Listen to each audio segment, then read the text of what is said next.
UP में उपचुनाव में नामांकन की आखिरी तारीख से ठीक एक दिन पहले बीजेपी ने भी मैदान में अपने सियासी मोहरे सेट कर दिए हैं। गुरुवार की सुबह बीजेपी अपने प्रत्याशियों की वो लिस्ट लाई जिनके माथे पर यूपी में बीजेपी की नैया पार लगाने का ठप्पा लगा हुआ है।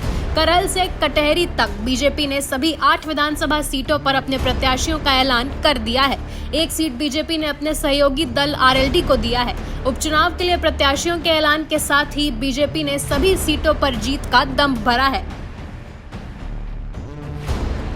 भारतीय जनता पार्टी ने उत्तर प्रदेश में उपचुनाव के लिए कैंडिडेट्स का ऐलान कर दिया है और ये सभी कैंडिडेट्स समावेशी है, सर्वस्पर्शी है।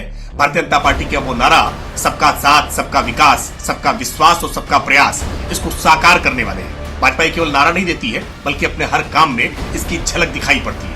भारतीय जनता पार्टी के सभी प्रत्याशी स्थानीय इकाइयों के साथ परामर्श करके घोषित किए गए हैं और ये सभी प्रत्याशी चुनाव में जीत हासिल करेंगे। उपचुनाव विधानसभा उपचुनाव 2024 के लिए भारतीय जनता पार्टी ने अपने प्रत्याशी घोषित कर दिए हैं और संगठन की दृष्टि से भी हमारी पूरी तैयारी है। हम लोग लंबे समय से विधानसभा उपचुनाव की तैयारी हमारी पार्टी कर रही है, तो हमारे सभी प्रत्याशी कल नामांकन करके और पूरी मजबूती के साथ जो हमारे कामकाज का लेखा जोखा है, हमारा रिपोर्ट कार्ड है हमारी सरकार का, एक कार्यकर्ता उसे लेकर घर घर जाएगा और मुझे विश्वास है कि उत्तर प्रदेश की जनता का इन सभी विधानसभा उपचुनावों में भाजपा को योगी जी को आशीर्वाद मिलेगा। गुरुवार सुबह जहां बीजेपी ने 7 सीटों पर अपने प्रत्याशियों का ऐलान किया तो दोपहर होते होते बसपा ने भी अपने पासे फेंक दिए। बसपा ने भी 8 विधानसभा सीटों पर अपने उम्मीदवारों की सूची जारी कर दी है। उपचुनाव के लिए सपा पहले ही 7 सीटों पर प्रत्याशियों का ऐलान कर चुकी थी। बाकी बची सीटों पर सपा ने भी गुरुवार शाम को प्रत्याशियों का ऐलान कर दिया। सपा ने गाजियाबाद में सिंहराज जाटव और खैर में डॉक्टर चारू कैन को प्रत्याशी घोषित किया है। उपचुनाव के चुनाव को 2027 के रण का सेमीफाइनल माना जा रहा है। उत्तर प्रदेश में 9 सीटों के उपचुनाव के लिए समाजवादी पार्टी ने सभी 9 सीटों पर प्रत्याशियों का ऐलान कर दिया है। ऐसे में इस सेमीफाइनल की सभी 9 सीटों पर किसके बीच सीधा मुकाबला है, उसकी भी तस्वीर साफ हो चुकी है। यूपी की 9 सीटों पर यह तय हो गया है कि कौन किसके सामने है। फूलपुर में बीजेपी के दीपक पटेल, सपा के मुस्तफा सिद्दीकी और बसपा के जितेंद्र सिंह के बीच मुकाबला है।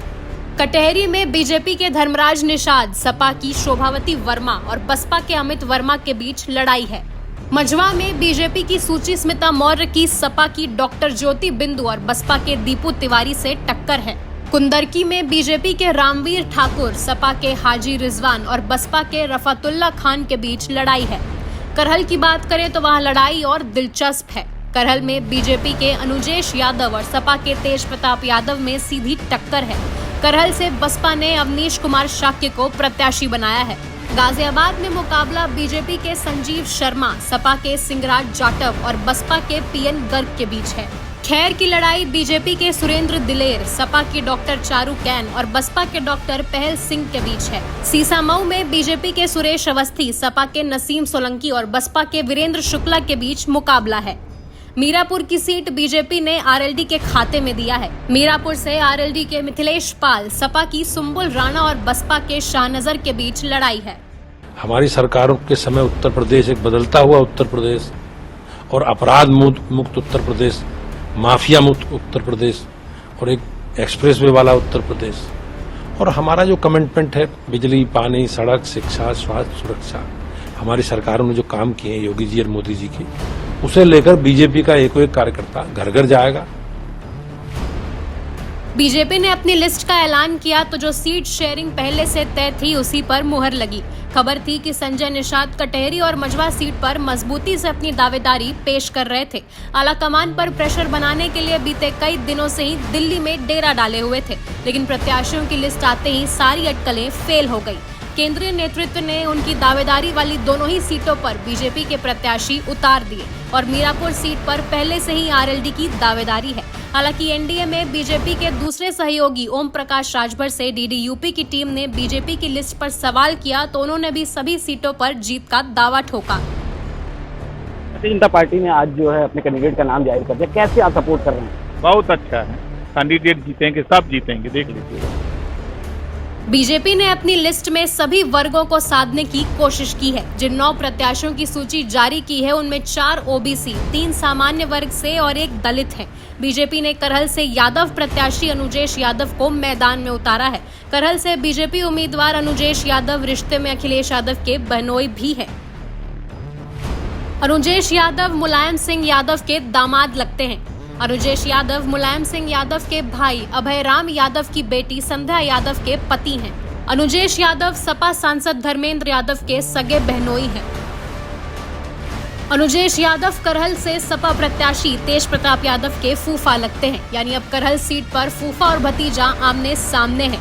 हालांकि अनुजेश यादव को करहल से प्रत्याशी बनाए जाने के बाद सपा सांसद धर्मेंद्र यादव का वो लेटर भी वायरल हो रहा है जो उन्होंने साल 2019 में लिखा था। सपा सांसद धर्मेंद्र यादव ने अनुजेश यादव को लेटर लिखा था कि बीजेपी के किसी भी नेता से उनका कोई रिश्ता नहीं कह सकता। अब ये लेटर फिर से वायरल हो रहा है। करहल से बीजेपी उम्मीदवार अनुजेश यादव ने करहल पर अपनी जीत का दावा पेश किया है। करहल जो पुरानी है गिरोर, वहाँ से 70% इसमें आता है। मेरे सन 52 में भी मेरे बाबा रहे, चाचा था रहे, 2-3 बार बाहर गई है, 3-4 बार।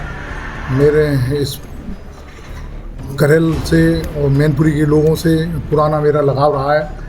यहाँ की जनता के बीच में मेरी माँ, मैं, पूरा परिवार समर्पित रहा हूँ। तो मुझे उम्मीद है अपनी जनता से, अपने लोगों से कि मुझे यहाँ मेरे सम्मान करके मुझे भारी बहुमत से करहल से जिता के भेजेगी। सभी सीटों पर सभी दलों के प्रत्याशियों के ऐलान के साथ ही अब उपचुनाव के रण के लिए सियासी मैदान सेट हो चुका है। सपा और कांग्रेस सीट बंटवारे को लेकर फंसे पेच की अटकलों पर भी विराम लग गया है। अखिलेश यादव ने बुधवार की रात को ट्वीट कर ये ऐलान कर दिया था कि यूपी उपचुनाव में विपक्षी गठबंधन के सभी प्रत्याशी सपा के सिंबल साइकिल पर चुनाव लड़ेंगे। यानी यूपी में अब उपचुनाव की लड़ाई सीधे तौर पर बीजेपी, सपा और बसपा के बीच हो गई है। देखिए, साफ कहना था ओमप्रकाश राजभर जी का कि भारतीय जनता पार्टी सबका साथ सबका विकास लेकर चलती है और आने वाले चुनाव में अच्छी जीत हासिल करेगी। कैमरा पर्सन के साथ अभिषेक त्रिपाठी, डीडी न्यूज, लखनऊ।